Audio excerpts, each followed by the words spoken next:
سورت بقرہ کے حوالے سے صحیح حدیث موجود ہے، جس گھر میں پڑھی جائے اس گھر میں سے شیاطین بھاگ جاتے ہیں۔ 40 دن کی روایت بھی موجود ہے، 40 دن لگاتار جہاں پہ پڑھی جائے اس گھر میں جنات اور شیاطین کا قدم نہیں ڈلتا۔ آپ لوگوں کے پاس بھاگتے ہیں، پیروں فقیروں عاملوں کے پاس۔ اگر آپ نہیں سورت بقرہ پڑھ سکتے 40 دن، آپ اپنے بچوں کے درمیان تقسیم کر دیں، بھائی آدھا سپارہ آپ پڑھ لیں، آدھا آپ پڑھ لیں، آدھا آپ پڑھ لیں، آدھا آپ پڑھ لیں۔ سورت بقرہ گھر میں پڑھنا یہ باعث برکت ہے، جنات کو بڑھاتا ہے۔ بالفرض آپ کے بچے اور آپ خود اس کے اوپر محنت نہیں کرتے تو کم از کم کسی ویڈیو کے اوپر، کسی سی ڈی کے اوپر، کسی آڈیو کے اوپر اس سورت کو 40 دن تک ہر بندے کو کم از کم اس کی ابتدا 40 دن کا یہ پروسیس مکمل کرے، اور اس کے بعد آخری 2 آیات جو پہلے آپ کے سامنے رکھی تھی ان کو پڑھنا شروع کرے۔ اور اسی سورت کے اندر ایک آیت ہے، ابی بن کعب خود بیان کرتے ہیں، رسول اللہ نے مجھ سے پوچھ لیا تو جانتا ہے قرآن پاک میں، پورے قرآن پاک میں سب سے عظمت والی آیت کون سی ہے؟ تو میں نے کہا اللہ کے رسول آیت الکرسی ہے۔ تو رسول اللہ صلی اللہ علیہ وسلم خوش ہو گئے اور سینے پہ پیار سے ہاتھ مارا، اے ابو المنذر، ابو المنذر بھی کہہ سکتے ہیں، اور عربی میں یا حرف ندا اس کی وجہ سے، اے ابو المنذر تجھے یہ تیرا علم مبارک ہو، تو نے درست پہچانا اس کلام حمید میں سب سے عظمت والی اگر کوئی آیت ہے تو آیت الکرسی۔ اب مجھے ایک بات بتلائیے، حضرت ابو امامہ بیان کرتے ہیں کہ رسول اللہ صلی اللہ علیہ وسلم سے میں نے ایک حدیث سنی ہے، حدیث آپ نے سننی اور یاد رکھنی، کہ اسم اعظم ہے اللہ کا، ایک ایسا اسم بھی ہے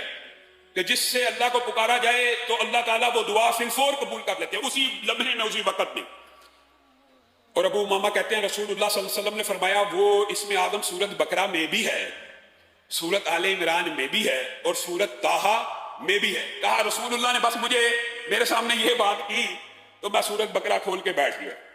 سورت آل عمران کھول کے بیٹھ گیا، سورت طٰہٰ کھول کے، یہ صحابی کا قول ہے، رسول اللہ سے سنا اور اس کے اوپر غور و فکر کرنے لگے کہ یہ کیا رسول اللہ نے بات کی ہے۔ کہا پھر میں سورت بقرہ کی اس آیت پہ پہنچا، اللہ لا الہ الا هو الحی القیوم، تو میرے ذہن میں آیا کہ اسی سے ملتی جلتی 2 آیتیں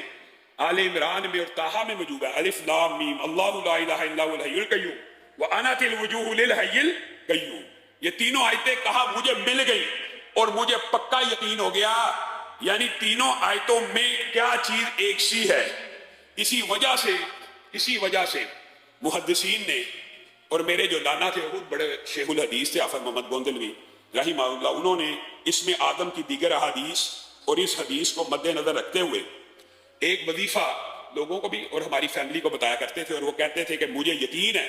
جیسے یہ ابو امامہ کی حدیث کے الفاظ ہے اور دیگر بھی اسم آدم کے حوالے سے 3 حدیثیں موجود ہیں، میں یہ سمجھتا ہوں کہ کوئی شخص اگر اسم آدم کو پانا چاہتا ہے تو وہ یوں کہے بسم اللہ الرحمن الرحیم۔ یہ بسم اللہ الرحمن الرحیم بھی شامل ہے، الف لام میم، اللہ لا الہ الا هو الحی القیوم، یا واحد یا ذی الجلال والاکرام۔ یہ مشکل نہیں ہے، بسم اللہ الرحمن الرحیم، الف لام میم، اللہ لا الہ الا هو الحی القیوم، یا واحد یا ذی الجلال والاکرام۔ اور ان کا یہ کہنا تھا، میں نے اپنے جتنے نمازیوں کو، اور اللہ کے فضل و کرم سے تحدیث نعمت کے طور پہ کہہ رہا ہوں، ان کا ہی صدقہ جاری ہے، جس ساتھی کو یہ وظیفہ بتایا کہ یہ 313 مرتبہ پڑھ کے اسم اعظم کا واسطہ دے کے اللہ سے دعا کریں، آج تک ابھی تک مجھے کسی شخص نے یہ نہیں کہا کہ میری دعا قبول نہیں ہوئی۔ ہاں یہ ضرور کہا ہے کہ ابھی 313 کے درمیان کئی دفعہ پڑھتے پڑھتے شیطان، اس طرح کے وظائف پڑھتے ہوئے شیطان وسوسے ڈالتا ہے، مانتے ہیں تو پورے نہیں ہو سکے۔ تو جو بندہ یہ سمجھتا ہے ایک دفعہ 313 مرتبہ ایک نشست میں نہیں پڑھا گیا، توڑ کے پڑھ لے، کوئی حرج کی بات نہیں ہے، 7 دن 8 دن آپ تجربہ کر کے دیکھ لیں، یہ 313 مرتبہ اسم آدم کا وظیفہ پڑھیں، اور کوئی بھی دعا جو آپ سمجھتے ہیں، علماء کے پاس آتے ہیں دعا کرانا شرعی وسیلہ جائز وسیلے کی قسم ہے، لیکن آپ خود کیوں نہیں کرتے؟ اس اسم آدم کا واسطہ دے کر اللہ رب العزت سے مانگیں، اللہ تعالیٰ وہ دعا آپ کی اسی وقت قبول و منظور کرے گا۔ آج کے بعد یہ اللہ کا اسم ہے، یہ اللہ کے نام ہے، ابو امامہ کی اس حدیث سے اور محدثین کے استدلال سے آج کے بعد زندگی کے اندر اس وظیفے کو بھی اپنا لیجئے۔